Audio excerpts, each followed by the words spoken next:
pansin sa iyong mga kapaligiran.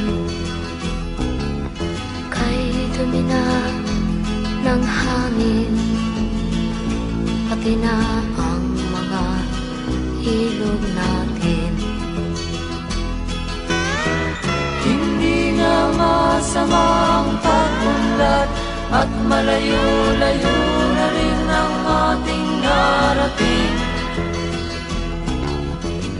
Ngunit masdan mo ang tubig sa dagat, dati kulay asul, ngayon'y naging itim.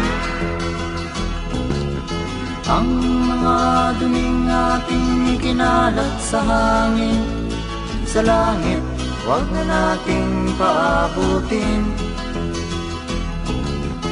Upang kung tayo'y pumanaw man sa sariwang hangin, sa langit natin matitikman. Mayroon lang akong hinihiling, sa aking pagpanaw sana ay tag-ulan. Gitara ko ay aking dadalhin, upang sa ulap na lang tayo magkantahan.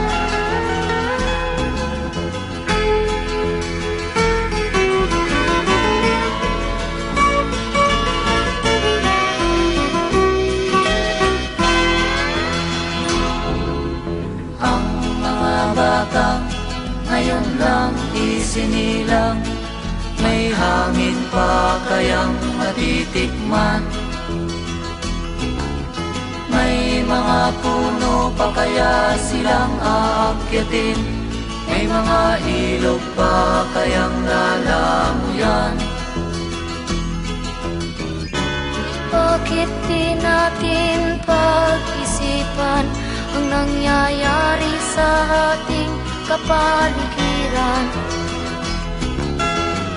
Hindi nga masama ang pag-unlad kung hindi nakakasira ng kalikasan. Darating ang panahon, mga ibong dala ay wala nang madadapuan.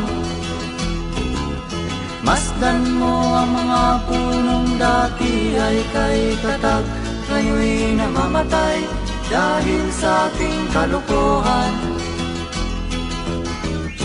Lahat ng bagay na narito sa lupa, biyayang galing sa Diyos kahit nung ika'y wala pa. Ingatan natin at huwag nang sirain pa, pagkat pag kanyang linawi tayo'y mawawala na.